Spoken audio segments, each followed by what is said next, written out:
I am very pleased to see all of you here today. And I'd like to tell you a little bit about GW's program in Internet issues and Internet governance first. Today's event is brought to us all by the Progressive Policy Institute and an anonymous donor.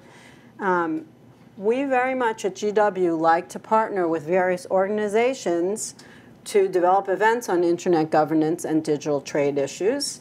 So please contact me if you'd like to partner. We, for example, partner very frequently with the Internet Society. We're very grateful that they are webcasting this event. And so, again, please contact me if you would like to partner with us. In particular, we're looking for support for scholarships for our students seeking to study these issues. We already run a fellowship program for graduate students in this area, the eBay Policy Scholars, which this year was won by two students sitting here, Sylvia Wu and Tien Wao. Now to the program. As you know, the digital economy is constantly changing and it's very hard to measure, as the outflow of data may not be the same as the inflow of data, right? Moreover, scholars don't agree as to whether or not information flows are actually traded.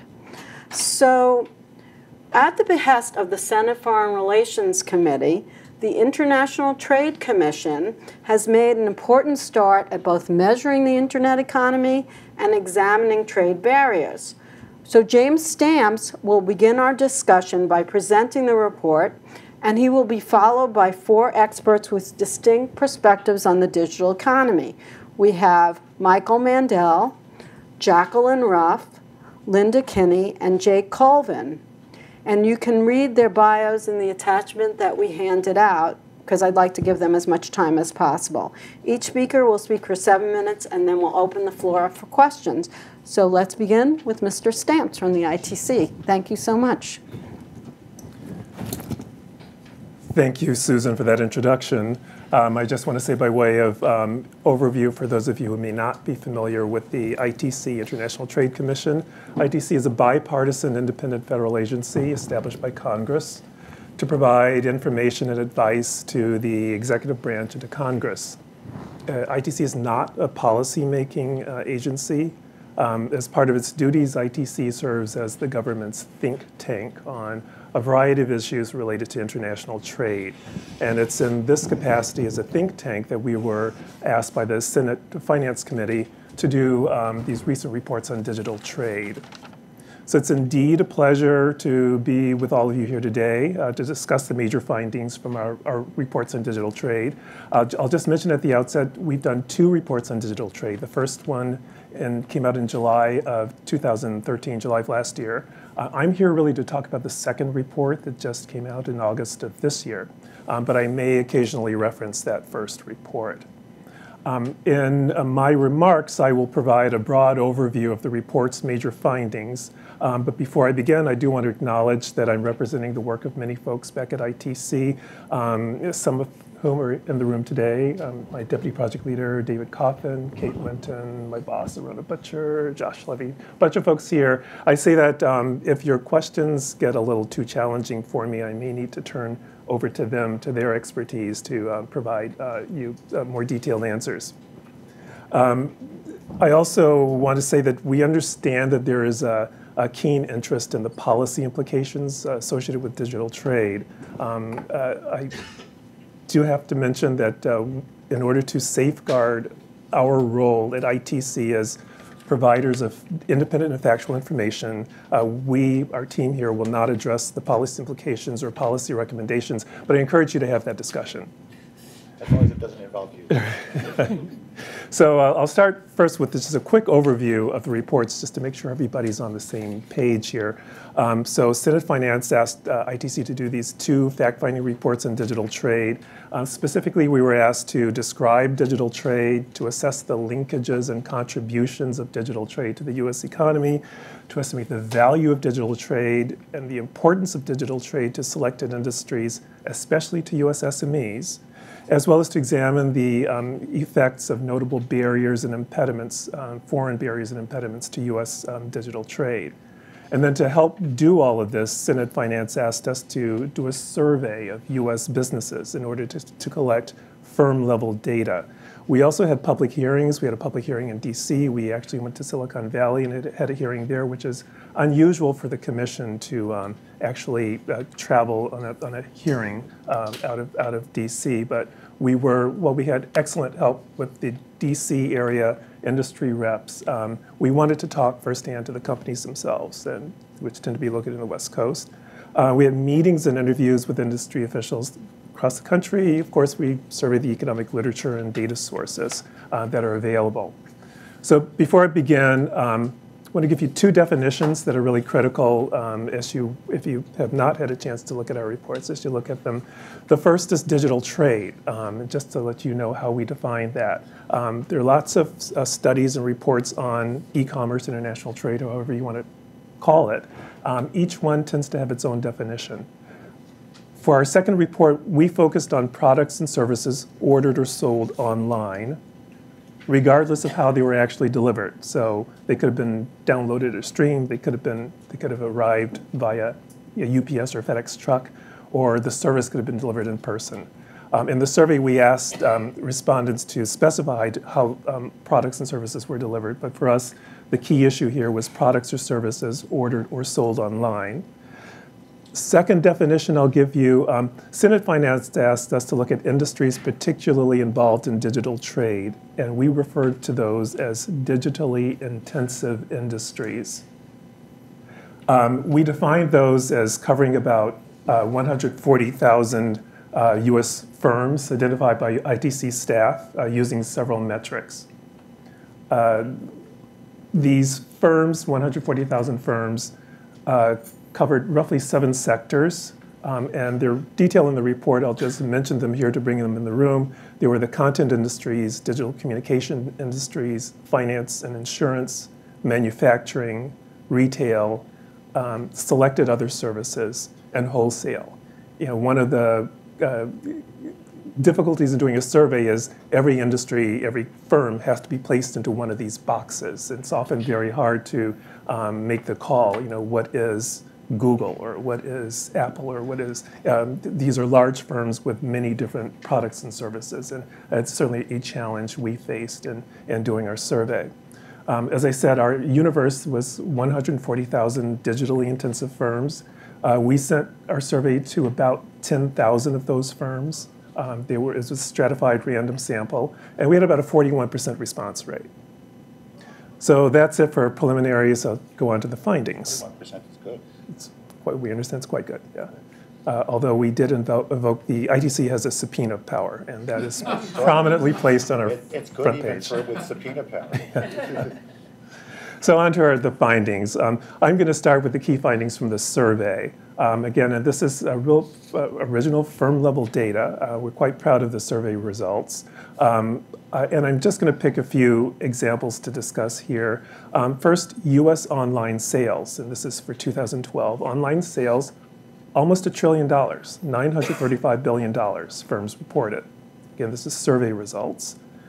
Of that total, 30% delivered online, and that's largely in the firms in the digital communications sectors, such as software and internet-based services. So 30% delivered online, 66% delivered physically, interestingly enough, and that's about half of that was manufacturing. So of the total sales, again, that $935 billion in 2012, of that total, about a quarter, about $223 billion, were exported. 41% of those exports delivered online, and about 59% delivered physically. The online deliveries were mostly digital communications, and physical deliveries were mostly manufacturing again. One of the more interesting things I got from the survey was that firms, and again, we're talking about firms in these digitally intensive sectors, firms use the internet in different ways. Interestingly, selling products and services online is actually showed to be less important than many other activities, such as internal communications, ordering physical products, and business communications. So the internet, for firms reported, is much more than just selling stuff to customers. firms are actually using the internet a lot and they're extensively in their back office operations to improve their productivity and for services that they deal with their customers and their suppliers and vendors. So now I'll move on to key findings from our CGE model. We use for those of you familiar with CGE modeling, we use the GTAP model, the Global Trade Analysis Project model, which is a multi-country, multi-sector model for our economy-wide findings. So I just mentioned from the survey, firms said that they use the internet in many different ways. One of the things firms reported in the survey is that the internet contributes significantly to their productivity and that the internet significantly reduces their international trade costs. So what we were able to do from the survey results was we were able to quantify some of these effects and then plug these into the model. So again, for those of you familiar with the CGE modeling framework, the shocks that we use, we were able to use a productivity shock and then this lower trade cost shock in the model. And that's what gave us our economy-wide findings. So what we found in the model was that through the combined effects of internet-enhanced productivity and lowered trade costs in the digitally intensive industries, firms experienced roughly 3.4 to 4.8%.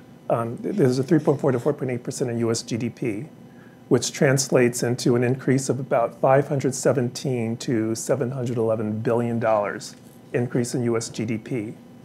Now, the base year for the model was 2011, but our modeler tells me that we can just think of this just in a given year. This is the boost to the economy in a given year. The model also showed that because of the enhanced productivity and reduced trade costs, U.S. real wages were higher, and also depending on the employment assumptions that you use in the model, total employment, aggregate employment in the United States also was higher. What I will say is that we should note that these results are largely based on the effects of, again, the shocks were applied to the digitally intensive sectors of the economy. Had we applied the shocks to the non-digitally intensive sectors, undoubtedly the results would have been bigger. Next, I'll move on to some of our findings on the barriers and impediments to digital trade. In the first report that we did, we used interviews with industry representatives and experts to call their list of barriers and impediments to digital trade. And then in our survey, we asked firms about their experience with these barriers. We had a rich discussion and quite a bit of information from this.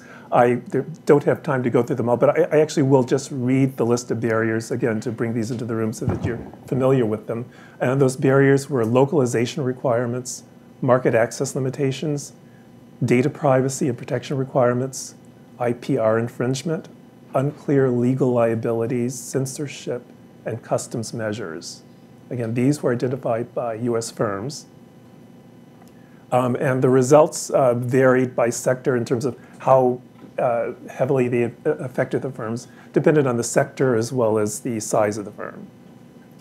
We also, in our analysis of barriers, asked the firms to rate other countries in terms of the prevalence or the extent to which barriers impeded their ability to do business in other countries. It's an interesting table in the report. The countries rated by firms with the highest barriers were Nigeria, and Algeria.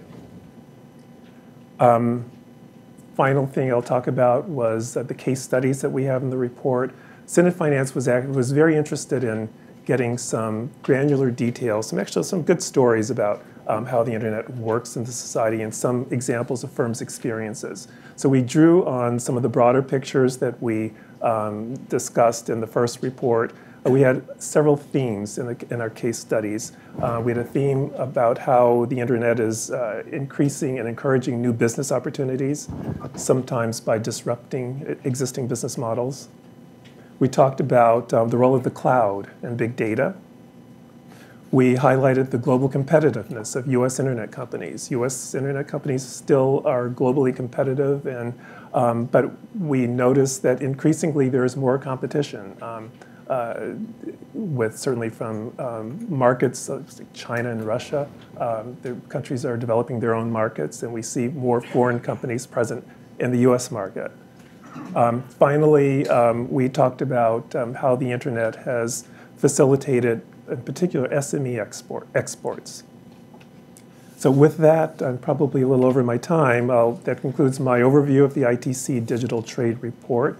And as you can see, the report covers a lot of information. We used many different approaches, and I look forward to hearing your comments. Thank you so much, Mr. Stamps. Okay, so now we're going to have the comments, and we're going to begin with Dr. Michael Mandel, Chief Economic Strategist of the Progressive Policy Institute.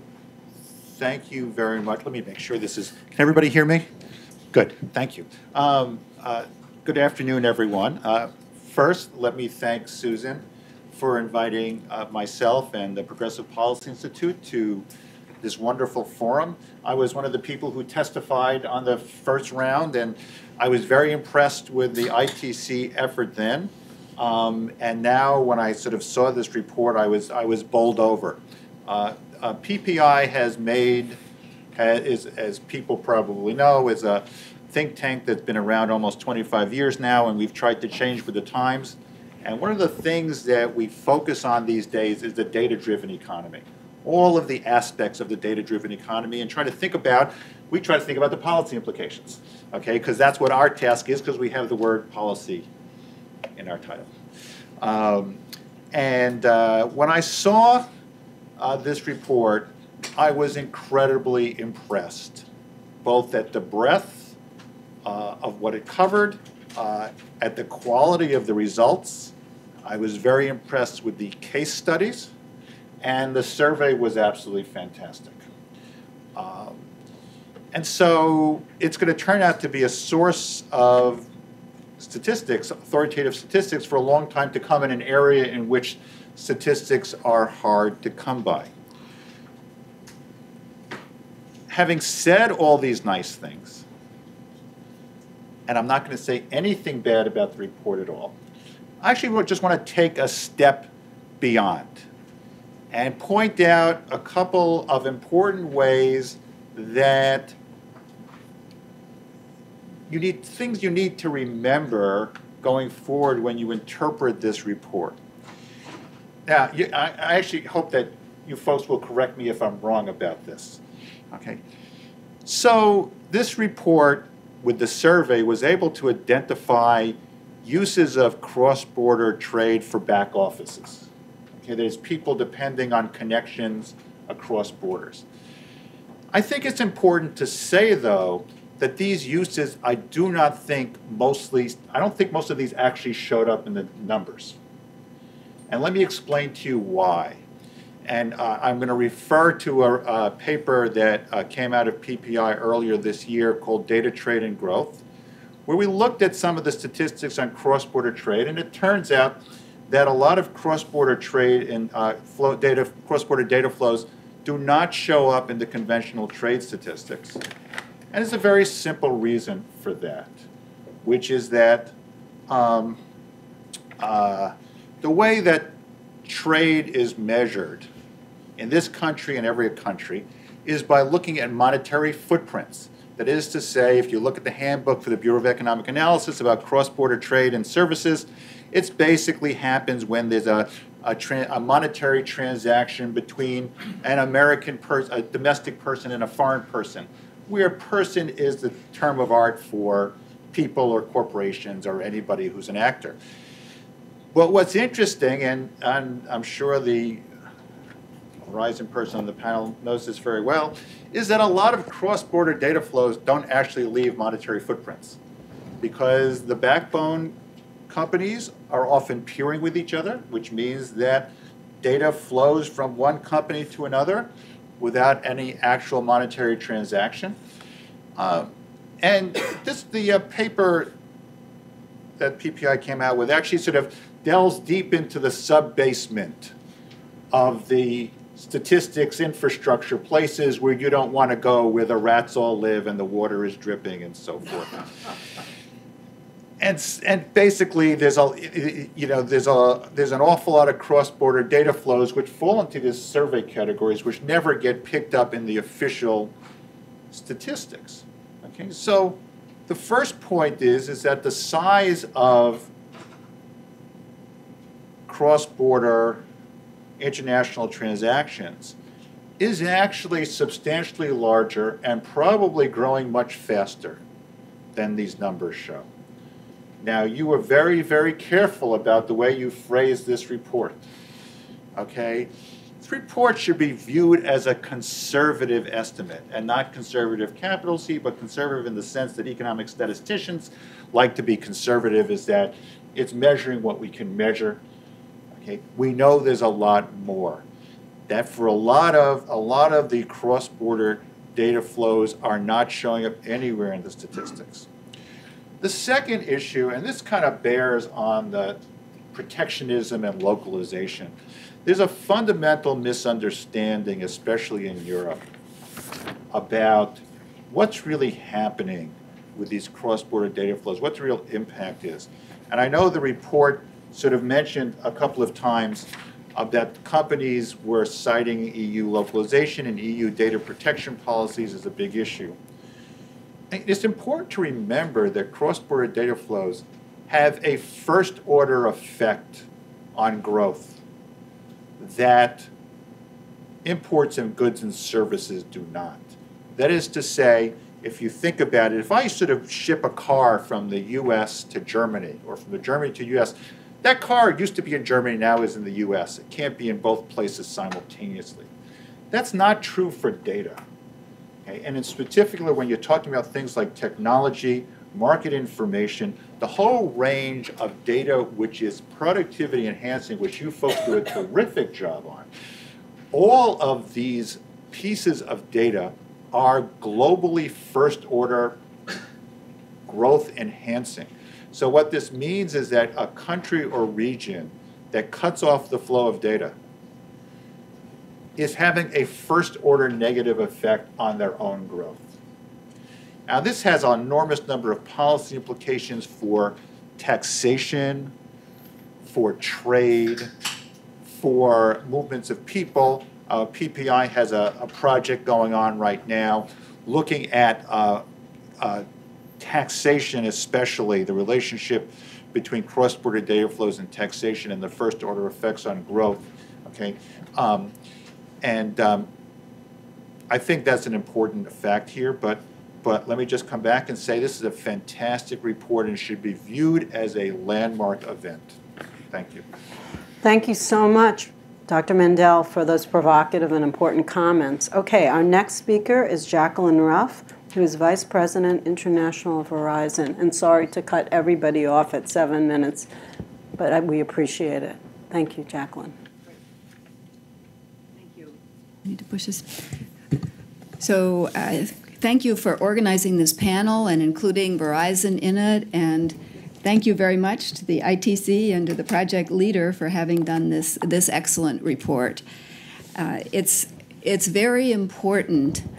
As the previous speaker said, for a number of reasons, and I too would characterize it as landmark and also kind of opening the way to further discussions and further conversations, I think, about the scope of digital trade. Verizon's intersection with all this is that outside of the U.S., we are a large provider of the internet backbone. We have a network, global network, with capacity in more than 80 undersea cables and some satellite capacity, but most of the cross-border non-terrestrial data is going over these fiber optic undersea cables. And we provide enterprise services outside the U.S. So say to banks, the financial industry, manufacturing, pharmaceuticals, anything like that. 99% of the Fortune 500 have Verizon for at least part of their global communications, and by definition these days, digital communication services. It's the connectivity, the carrying of all that data, and increasingly sort of moving up the value stack to include cloud services, M2M, et cetera.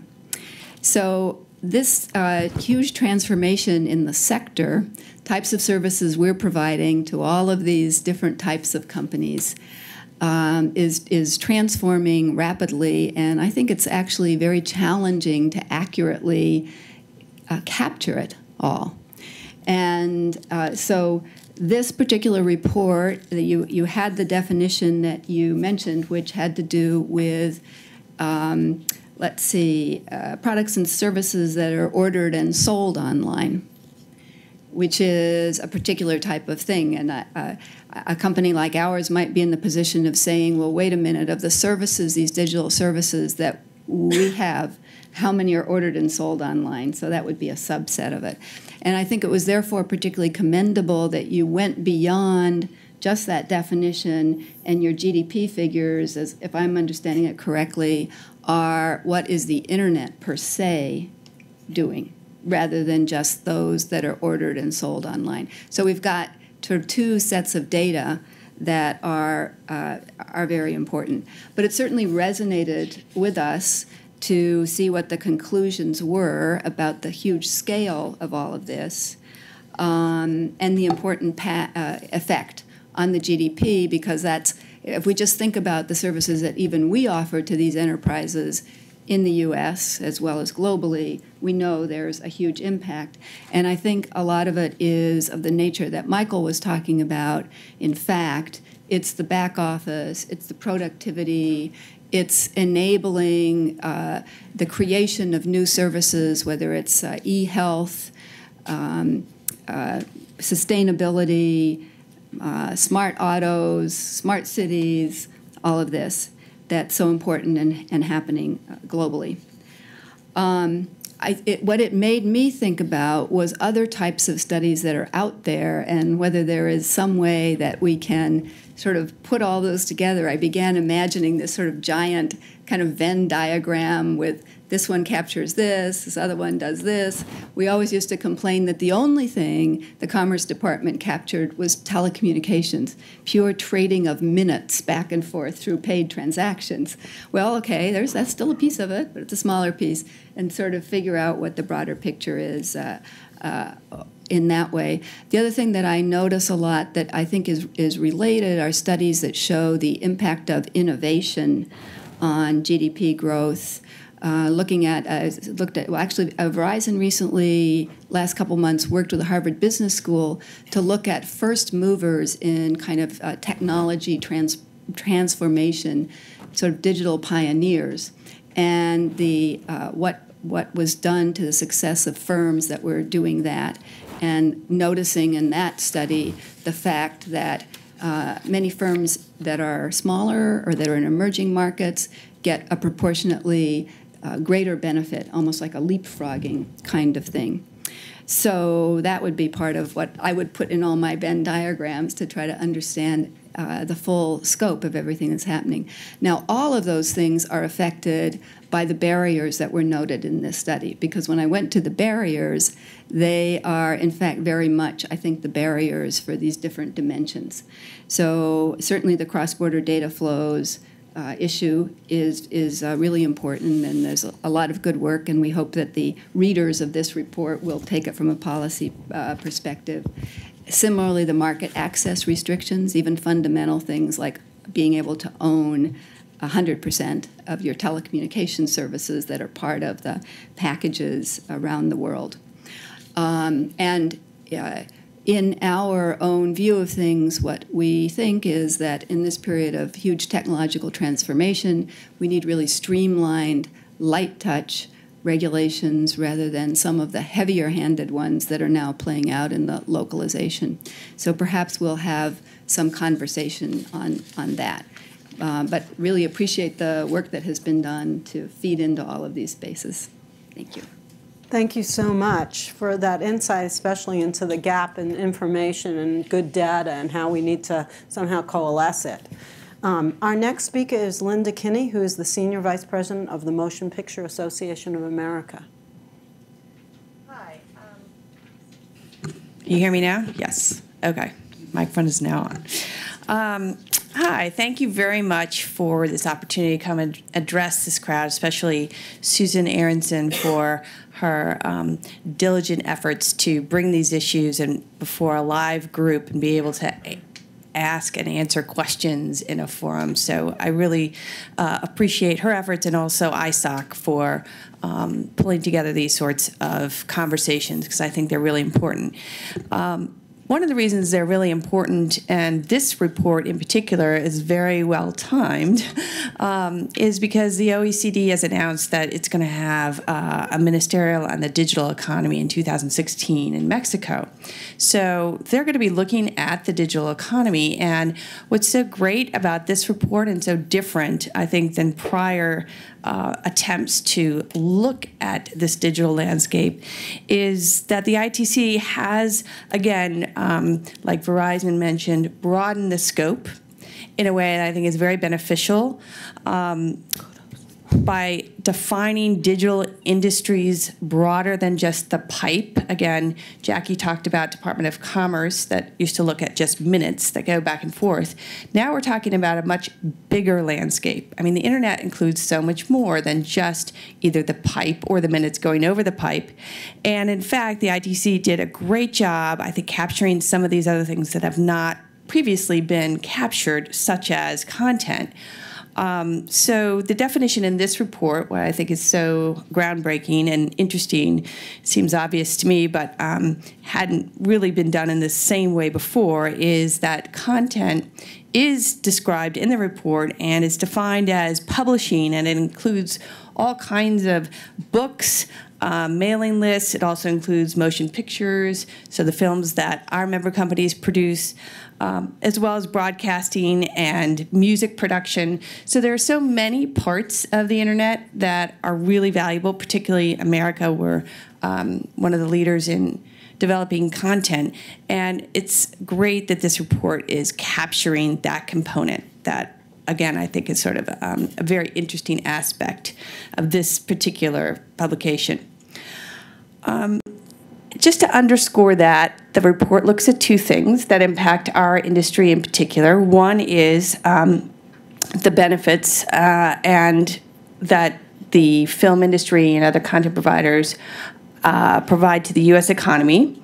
And to underscore that, in 2012, we provided the content industry as a whole, not just the film industry, but about $1 trillion to the U.S. economy.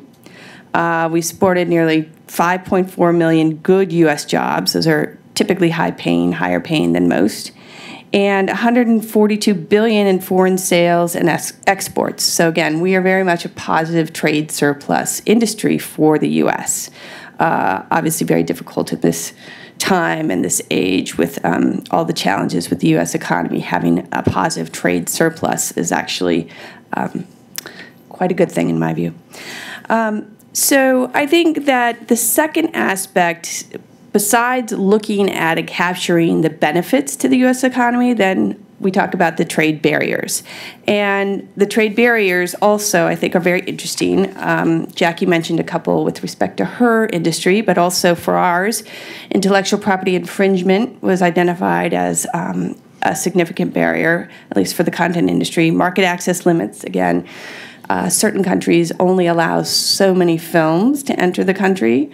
And then also censorship. From our perspective, that's a big issue because for this country, freedom of expression is taken for granted. But in a lot of countries, they won't let our films go into those countries because of political speech, because of violence, sexuality. There are other issues. You can always get access to those, and we're used to that. But most countries, or not most countries, but a lot of countries do restrict that.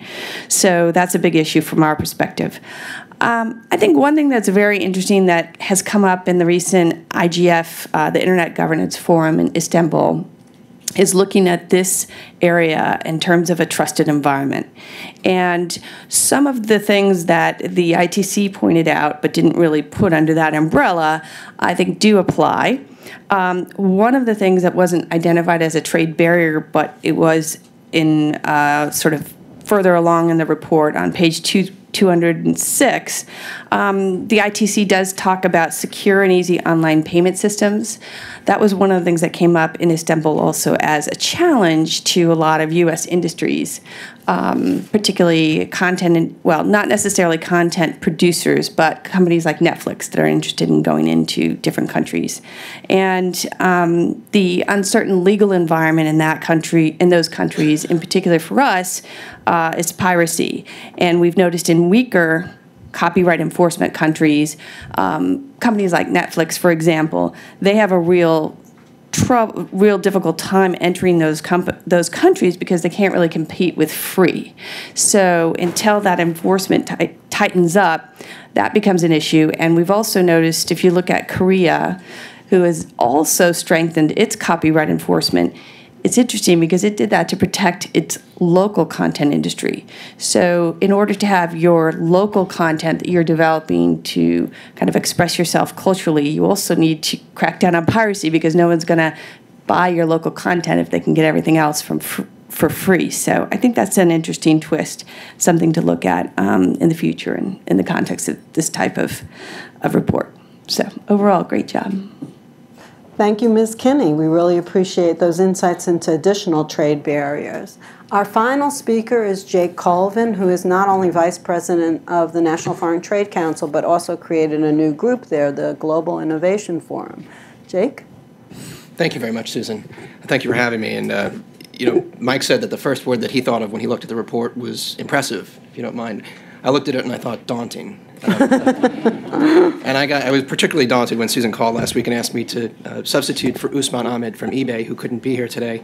And so for those of you, now I have to be competent beyond the executive summary, and I am, barely. But in any case, I think the report, given the size, presents something for everyone. I wanted to focus on 3 points that are of interest to the communities that I work with and represent.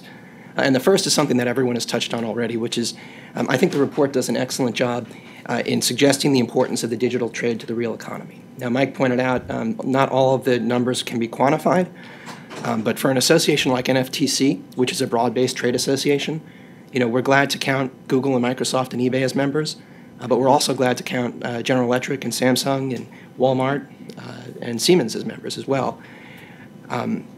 And so there's this McKinsey statistic that suggests that 3/4 of the value of productivity gains from the internet goes to the non-internet economy. That's really important. And so the types of activities that James had suggested, the internal communications, marketing, design, and research, are all things that our companies engage in around the world and that rely on an open and secure digital economy. I really like the case study that the ITC went into on machine-to-machine communications and the Internet of Things, which is something that a lot of our large manufacturers like GE, Siemens, and Samsung are involved in and thinking a lot about. I also thought it was important, James, for you to unlock what the term digitally intensive industries meant in the report, because when I glanced at that for the first time, I thought, wow, maybe financial services and retail and the Googles of the world. And it turns out, if you go to the footnote in your definition, it means all the things that you said it means. It means chemical industries, industrial machinery, medical equipment, content, motor vehicles, on and on. And that's really important because I do think that's where a lot of the value is. And I actually think that, for reasons I'm about to suggest, that 140,000 enterprises that are digitally intensive is probably a low estimate. So that brings me to the second point, which is that I appreciated the emphasis that this report places on the value of digital trade to stakeholders beyond multinational corporations. And James mentioned the request was to include the impact on small and medium-sized businesses. Now, one of the things that I'm doing, that Susan mentioned, is through the Global Innovation Forum, I'm trying to engage startups, small businesses, development communities, and universities in conversations about how they innovate and engage globally in the digital age. So I think the report does a very good job focusing on small and medium-sized enterprises. James already read some of the statistics that I had written down, so I'm going to refrain from doing that. But it does suggest that I think Main Street businesses are benefiting from the internet and that there's this democratization of the global economy going on because of the internet. The thing that I've found, though, and I think one place where maybe there is room for further study by the ITC, is the extent to which startups, NGOs, and university communities, researchers, academics, students, participate and contribute to and benefit from the global economy because of the internet. And so we've gotten to know some NGOs like Kiva.org, the Grameen Foundation, Sesame Workshop, which is Sesame Street, and some really innovative startups that are engaging in the global economy in the digital age. And the report does provide one case study of big data with respect to the Fukushima nuclear disaster in Japan, where nonprofits were involved in. But I think more could be done to emphasize the extent to which nonprofits and universities and startups are engaged in the global economy. So I know that's a challenge because the ITC, these are not necessarily communities where they're going to be very quick to react to an ITC questionnaire, even if there is subpoena power behind it. These are, in some cases, if you think of startups, 10 employees, they're not at scale yet. They're just trying to keep the lights on. But, in my experience, there are some wonderful folks that I've gotten to know that put a fine point on how much the world has changed. And so I really appreciated your case study. I was going to give maybe one of my own. And that is, we're hosting an event in London through the Global Innovation Forum at the end of the month on October 24th. And one of the speakers is Bethany Kobe, who founded an organization called Technology Will Save Us, a company called Technology Will Save Us. It designs and manufactures do-it-yourself kits around gardening and gaming that try to attract kids to learn how to build things and then program them. And so one of the things you could do is build your own Game Boy and write software for it. This company has 20 employees, manufactures everything in the United Kingdom, and is looking to scale. But already 50% of their sales are to the United States. And so they want to set up production in the future closer to their customers, including potentially in the United States. And so these are the kinds of stories that I suspect the ITC report didn't capture and which we'd like to elevate a little bit more.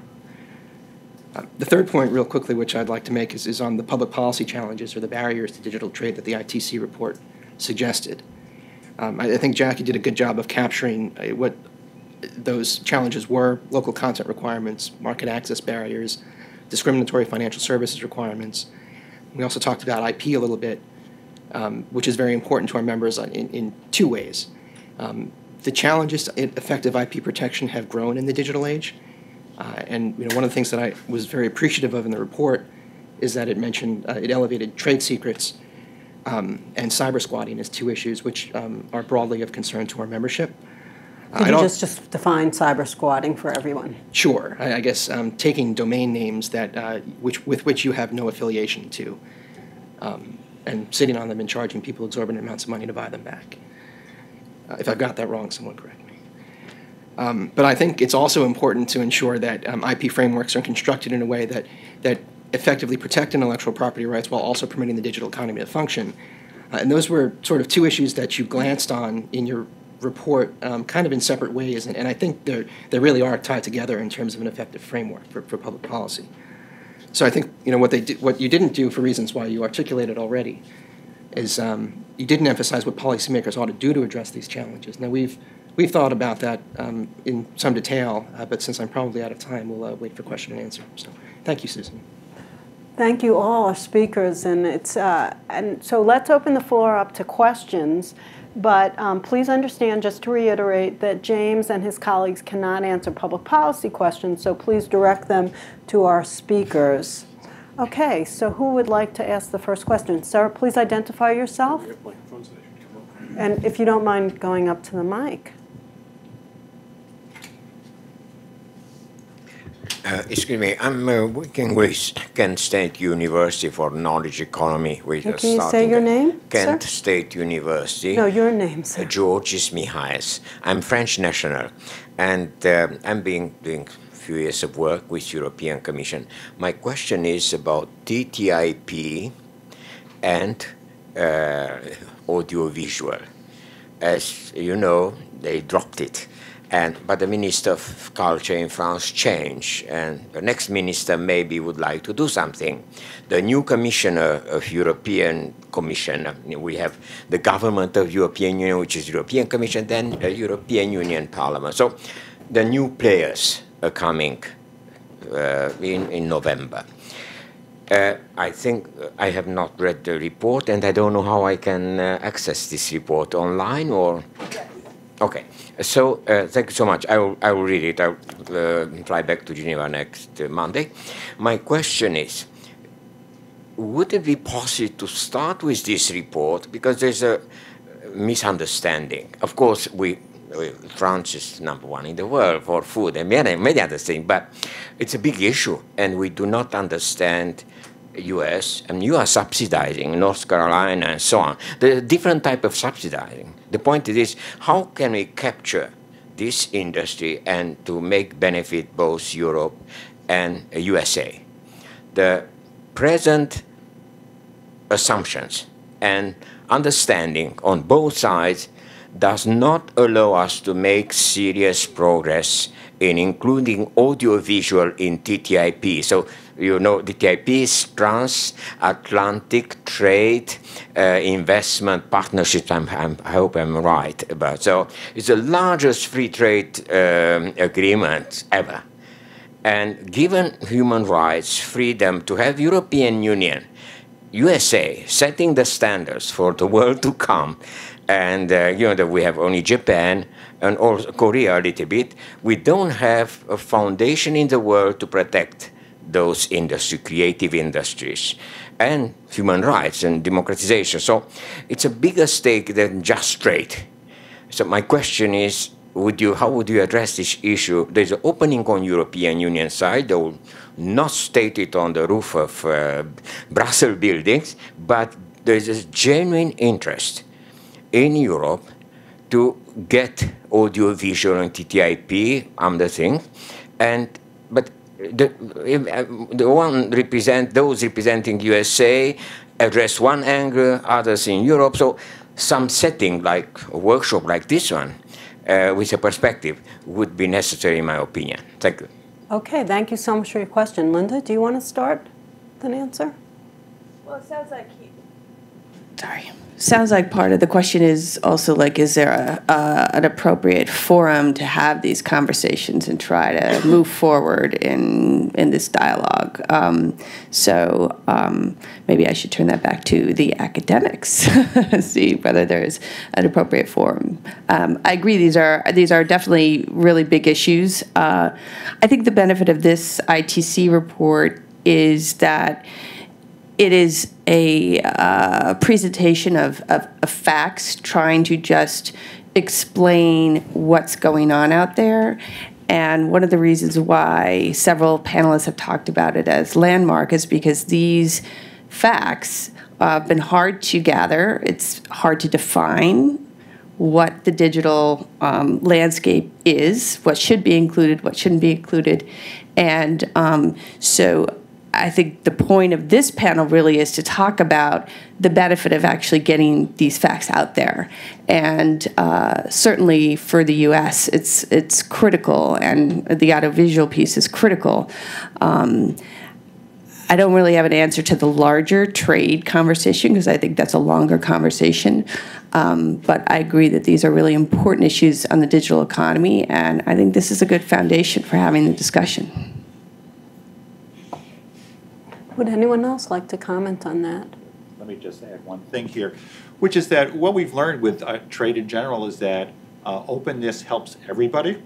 And there's still a tendency when it comes to cultural that of resorting to a type of protectionism as being sort of natural.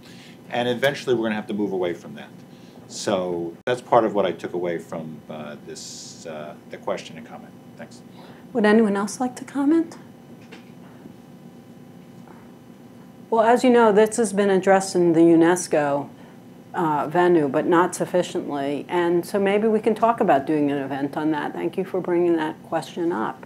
Yeah, okay. I'm a member of UNESCO Task Force. Okay. For 14 years. Okay. So we had to fight with European Union, Japan, and so on. But thank you so much. It is a big issue, so I don't have easy answers. For European Commission project for 40 million euro in total, maybe with Japan 5 million euro. There's still much misunderstanding. I think we missed some approach. I hope. Thank you. Our next question. I'm Tom Goldberg. I'm with Lineage Technologies. We make secure IT hardware, and I'm the author of Sections 808 and 818 and the Defense Authorization Bill having to do with cybersecurity. So my perspective here is on that side of the equation. we saw Keith Alexander talk about $1 trillion in annual losses due to IP theft and things of that nature. MOD, in a speech before DHS and DOD a week before last, said the West-West losses to that kind of theft are now approaching $5.5 trillion annually.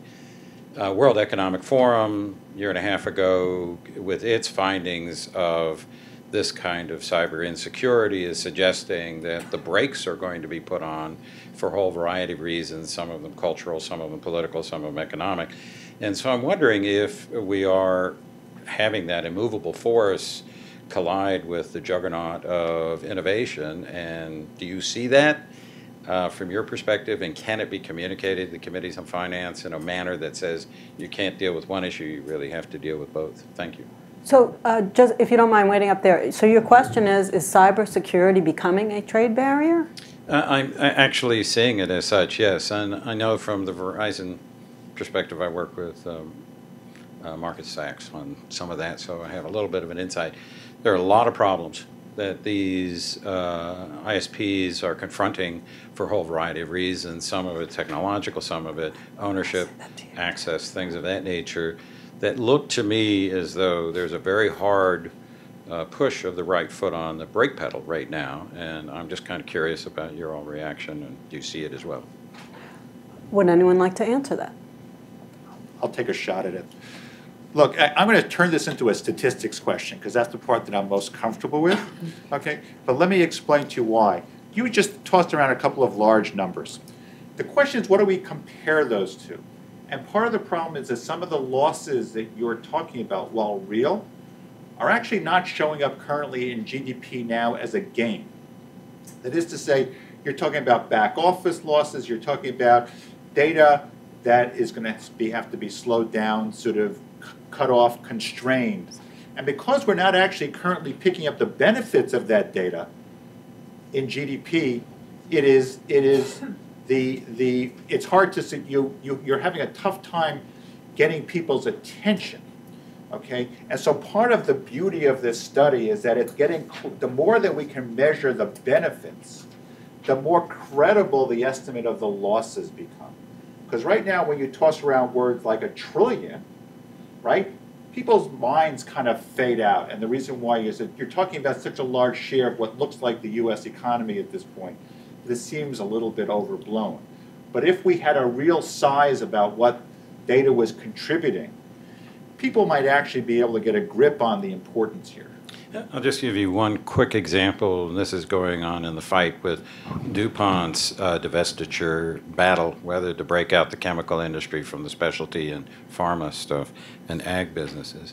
And that is that they lost TiO2 in a cyber theft, essentially, which was really the nameplate profit arena. So now we have a couple of hedge funds saying, spin that division out, it's really lost its shine. And that's a very demonstrable example. And we've seen others that we can tag in the national security arena that I won't mention here that are very well documented. I think we're at the front end, and your point is well taken. We're at the front end of collecting the data and beginning to aggregate it. But the estimates seem to be reasonably well founded. Keith Alexander wouldn't make testimony so broadly without some foundational piece. And I would suggest that neither would MOD at this juncture, because they're really reflecting in that context a broader EC, EU perspective. That's at least my take on it. Thanks. Would anyone else like to comment? Jake? I mean, you just reiterate what I said before, which is that cyber theft, and particularly state-sponsored cyber theft, is an increasing concern to the U.S. business community and our member companies. And I do think that if IP risks get too great, they can impede access to the digital marketplace. You just don't want to put things up online, or you don't want to locate data in certain places. You don't want to trade across borders. But I think that practically the way that this is going to be addressed is through a separate conversation. And you can pile a lot of things into trade agreements. And I think that the TTIP, I can never remember what it stands for. And I do this for a living. Transatlantic Trade and Investment Partnership. Thank you, Steve. I do think that is a place for a lot of what we've been talking about to be addressed in terms of improving access to information flows, to ensure an open internet, to ensure effective intellectual property rights protection. I don't think it's the place for a cybersecurity conversation. And so, you've seen these separate conversations arise at the Department of Commerce in Europe, elsewhere around the world. The one thing that I've heard from our members on this, and we're not experts here, and so we don't play in a lot of these particular conversations, is you need to make sure governments align in what they are doing, because you can have differing or in some cases conflicting requirements about what you need to do in one jurisdiction versus another. And it would be much better for those that have global operations, for the Europeans and the US and everyone else to get together and make sure they're on the same page. Just to follow up on that, are you, you said that IPR theft belongs in a trade agreement, but are you also calling for a separate sort of set of standards regarding IPR theft, given the issues with the NSA and the U.S. spying on other governments on their trade policy positions, and that was considered a form of cyber theft? I think the NSA revelations have dramatically complicated our ability to speak with the U.S. government's ability to speak with with clean hands on the issue of cyber theft. And I think it's unfortunate because if you dig down and listen to what the U.S. government says, the things that they're doing for the reasons that they're doing them are qualitatively different than the things that, say, other large governments in Asia do to our companies and other companies around the world. That said, I mean, I think the right way to address intellectual property rights issues on the commercial side is in trade agreements, and you've got a long history of IP chapters in trade agreements that that you can look back to suggest what the United States has come up with for rules in those areas. I'm not going to comment on the national security conversation. Would anyone else like to comment? Yeah, just to comment on the broader point, which is a point that I think is very important, and again, something that really became a theme at the IGF, which is this idea of a trusted environment, that we need to move beyond this idea that the internet is a lawless place, and that's a good thing, because you're right. Trade, I think it's going to become an increasing problem. It's really going to become a huge problem in these developing economies. And unless the customers feel like they can get online and their credit card information won't be stolen, they won't have cyber attacks, they won't sort of be lured into fraudulent websites that sell fake pharmaceuticals. I think there's a whole new world out there in the internet, and we now are at a stage where that's becoming a really big part of the conversation, and I think it needs to be, and it hasn't been. Any other comments? Okay, next question. Thank you, Carl Szabo with NetChoice. So the report came out and said the internet economy is good for America. I think that's pretty obvious, and the panel has agreed upon that.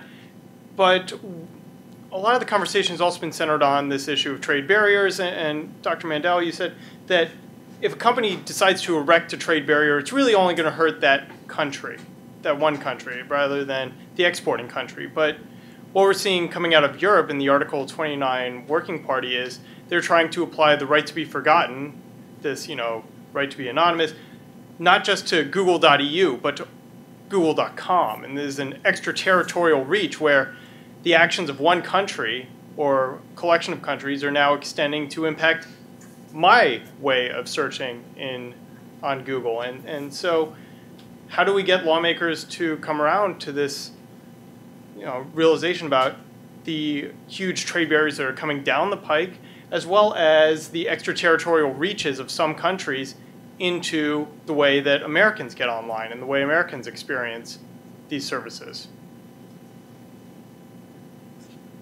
I think that's an excellent question.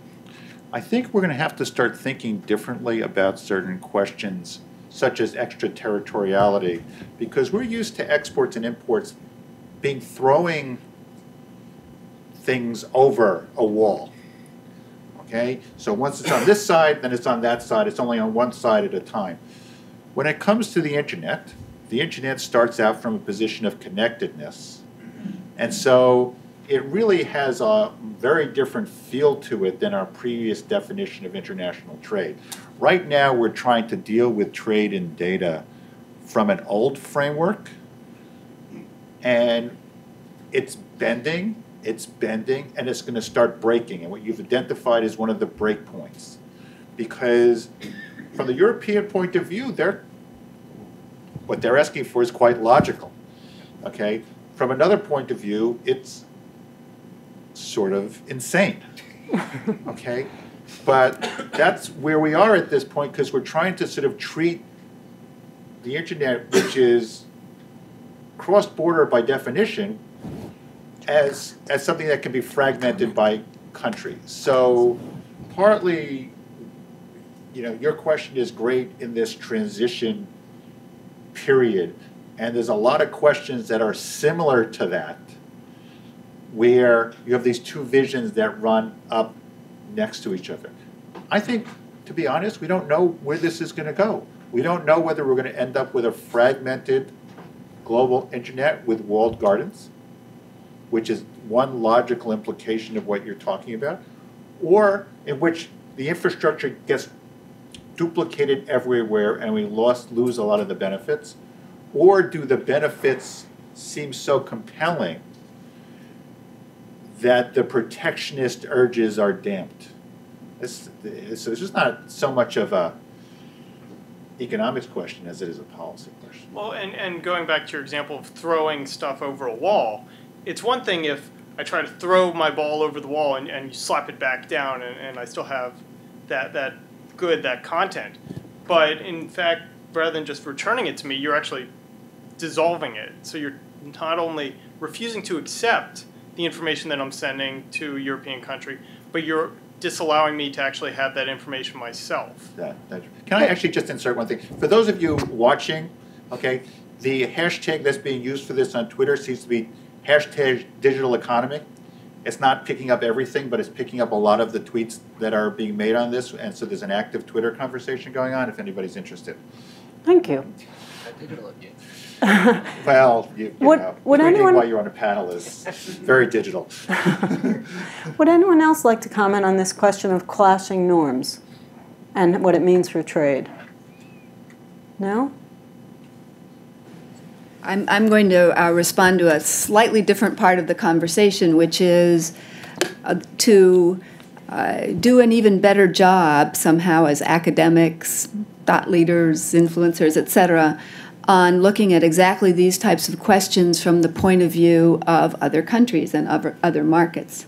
Because I do think that in the cases where countries have maybe pulled back on a data localization initiative, or decided to go a different route, it's often been because there was some hard thinking and looking at the facts and the prospects going forward for being able to have global access in multiple directions to data.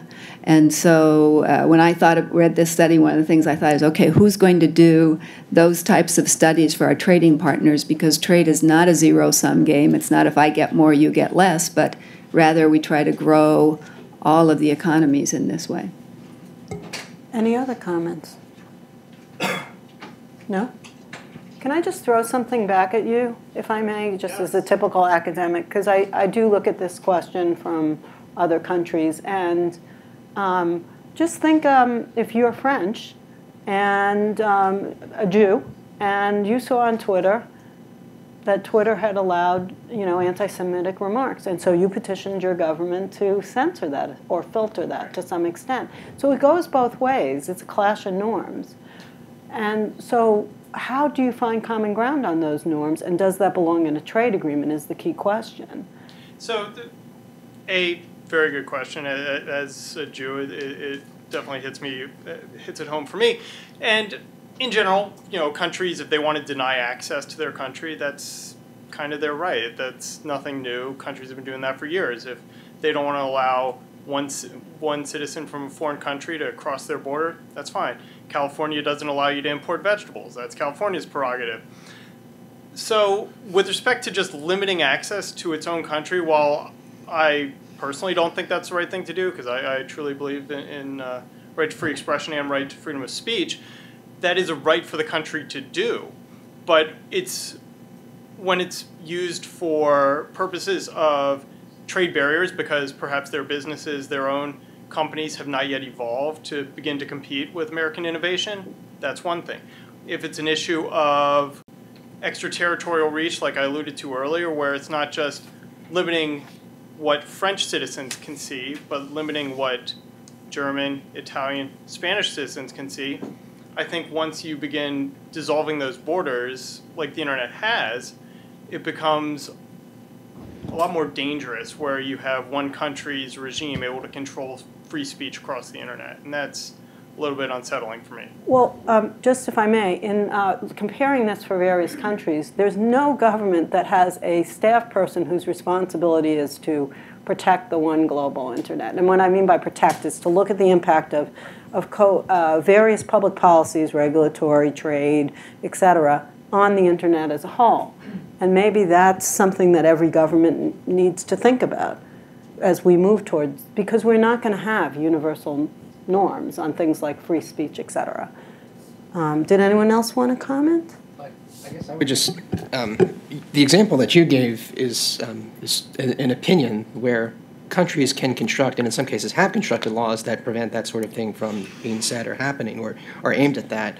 I think that's maybe a little bit different than some of the things that the ECJ decision have implicated, which are, I mean, in some cases, facts that are fairly recent, that in the United States and elsewhere would be searchable online and would have a material impact on important things like creditworthiness that are being now proposed to be blocked in Europe if you want to go on the internet and complain that, you know, something is on there that's negative about you. And so I think there are shades here, first of all, and when you think about the positive things that that an open internet provides, I would hope that governments around the world would sort of reconsider some of the things that they are doing to block access or curtail information that is available.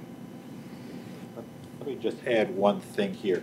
If you think about what the benefits of the open internet are to Europe, well, one thing, the example I always give is a European student can tap into a video of, say, a Stanford computer science class and develop human capital.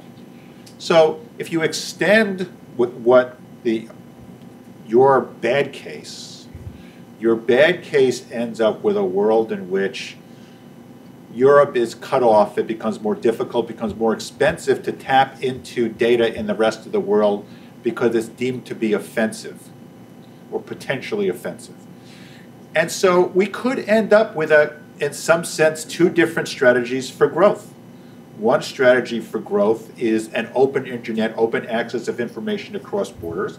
Another strategy says that the cultural and political and human rights issues are more important than growth issues, which is a lot of what Europe, some people in Europe seem to be saying. PPI has actually spent a lot of time in Europe over the last couple of years dealing with exactly this, and it's perplexing from the US point of view.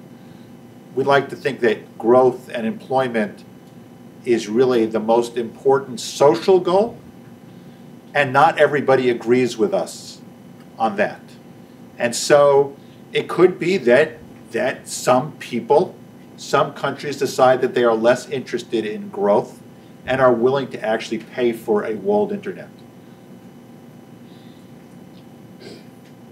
Okay, thank you for those. This is really turning into an interesting discussion, and I agree with you. Those examples are not the same. One is about limited censorship in the face of very clear norms in one country versus the European Court of Justice decision, which led to global censorship. So thank you for that correction. I appreciate it. Just in case, I was just being hypothetical. I'm not actually advocating censorship of any kind. So just in case That's right. We're going to forget all that. You see it all out on the internet, and we're just going to wipe it out right now. Please introduce yourself.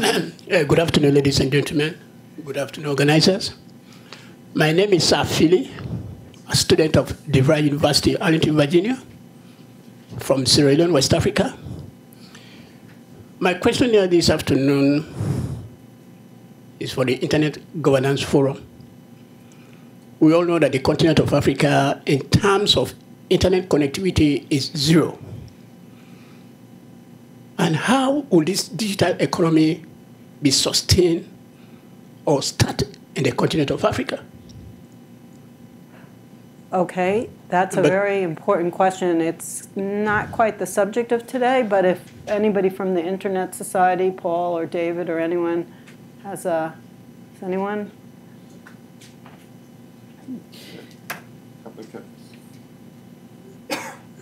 Please.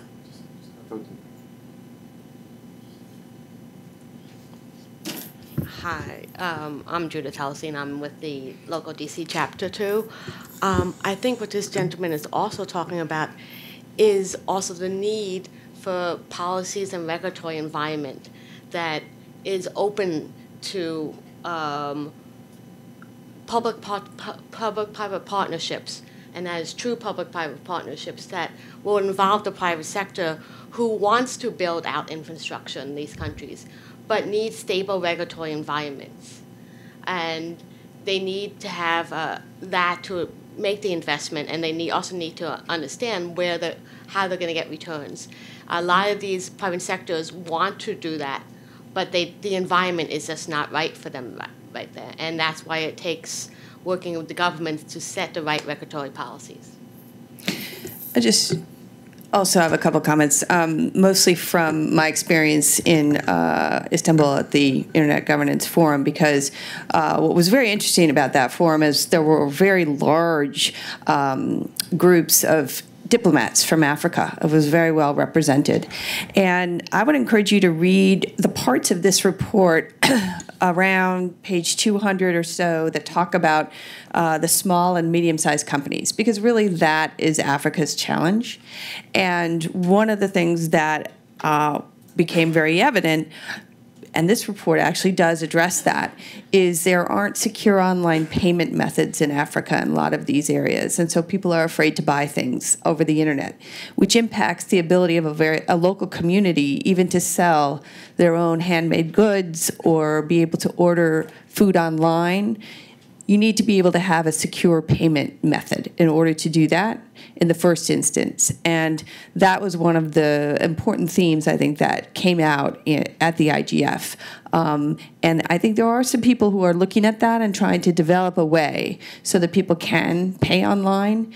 The other point that many people were making about Africa, and is also made in this report, is really the significance of mobile technology, and that in some countries, as many as 75% of the country accesses the internet through their mobile phone or tablet. You don't necessarily have the broadband infrastructure. Now, I think we're all talking about how do you get the broadband infrastructure built, and can you build capacity, because I think that is the goal of all of the international community, to try to get that. But as a first step and sort of an entree to the internet, these mobile technologies can be very important in developing countries where you don't actually have an infrastructure yet. Okay, why I'm saying this, the Rwanda, Paul Kagame, who is the president of Rwanda, immediately after the Rwanda genocide, he is the first president and the first country to initiate the one laptop per child project. Yes, in support with Nicholas Negroponte of MIT in Boston, Massachusetts. So over here, I saw how to bring this internet into the classroom. I was a teacher. I taught chemistry and geography back home for 13 years. So I did the research, studied the one laptop per child of Paul Kagame. I take that as sort of an example, bring back to Sierra Leone. My school system is that of a traditional type. You use the chalk, no whiteboard. So how to bring to bridge that digital gap? This is my question. Yes. So I want this forum through Linda to help, because I've started my project to provide one laptop per child, so that Ethiopia has initiated it, Rwanda, Ghana, Gambia, Nigeria, South Africa. So this is the way that this digital economy will start from the grassroots in Africa. Thank you. Thank you, sir. Anyone want to comment? I could just say one more thing, and this has nothing to do with my current position, but I was at the Federal Communications Commission for many years and happened to be there when we initiated the Schools and Libraries program, the E-rate program.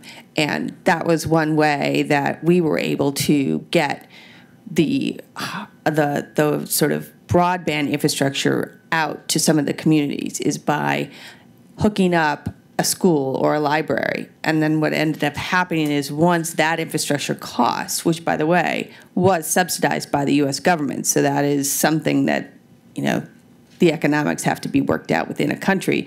Then what happened was broadband was able to then build off of that connection, because you're in the local town already, and the cost of spreading the wires from that school or library. So I think that's a model that the U.S. definitely used back, you know, a couple decades ago, that is applicable in a lot of these communities as well.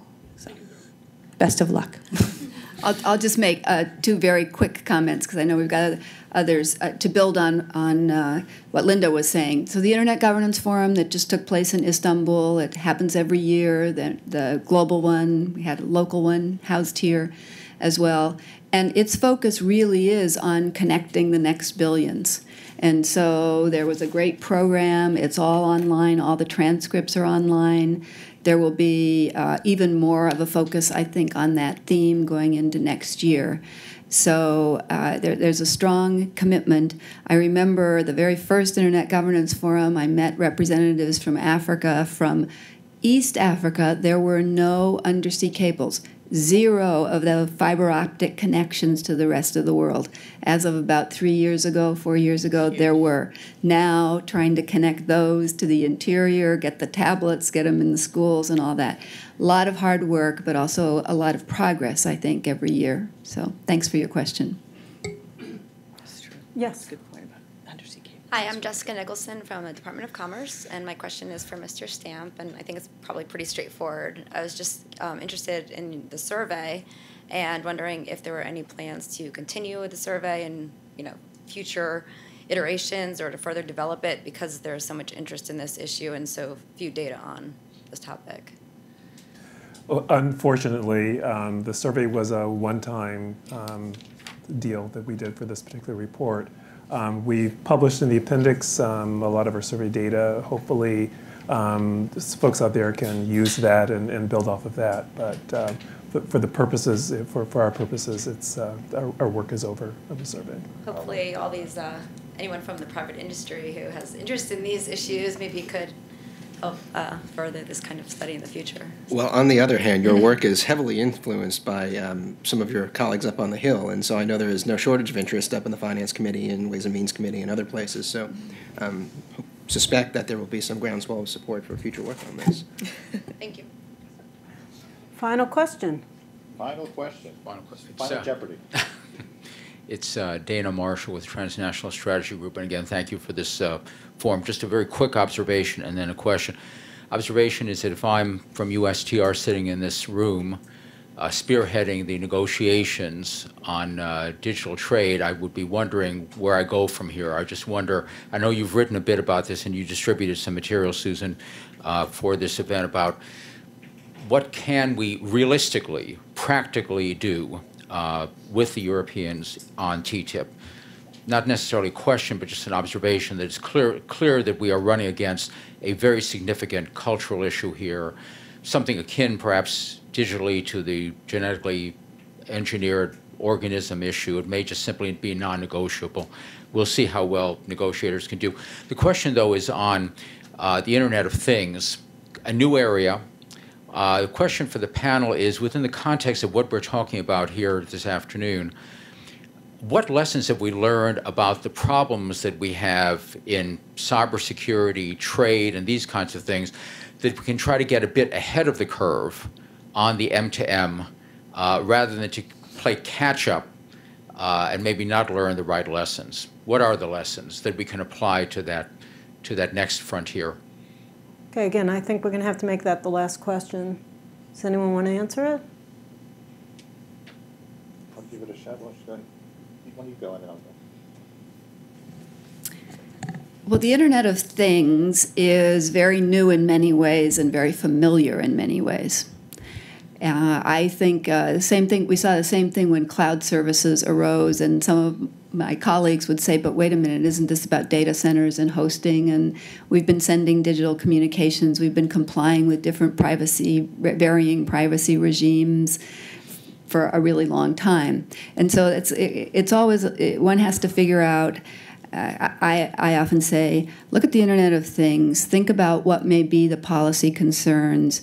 Then identify which of them already have mechanisms for dealing with them and see if there are gaps. And I think there may be certain gaps. But in order for the Internet of Things or machine-to-machine services to flourish, they will need to have a very, how can I say this, a seamless cross-border data flow to them in order for the fully benefit different types of economies, particularly. So I think that perspective will be useful, and that hopefully a lot of the understandings we've gained in working on cross-border data flows already over the last 4 or 5 years will be beneficial there.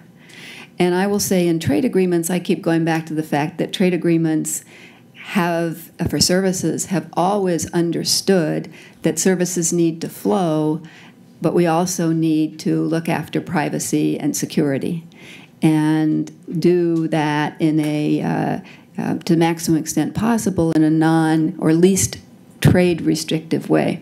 So we've had this framework out there and been trying to implement it, I'd like to think with quite a bit of success, for decades. So Dana, you ask a really interesting question. You know, the ITC made its task a little bit easier in this report by focusing on digitally intensive industries. Basically, the definition of the Internet of Things is that every industry becomes digitally intensive. And so what will happen is that right now about 20% of the economy, by my reckoning, is made up of highly digital industries. The other 80%, manufacturing and healthcare and so forth, is mostly not that digital yet. And the Internet of Things will change that. And so all of a sudden, the benefits of being digital and the disruptions of being digital will both increase exponentially. And along with that will become disruptions and issues in trade as well. So I'm not sure we can get ahead of this. This is such a big thing that I think we just have to grapple with the changes as they come up. Wow. Daunting. Well, thank you so much for coming. Thank you to our speakers for their excellent presentations. And feel free to mingle and ask questions. So thank you again. And we're going to have another event coming soon. Thank you so much.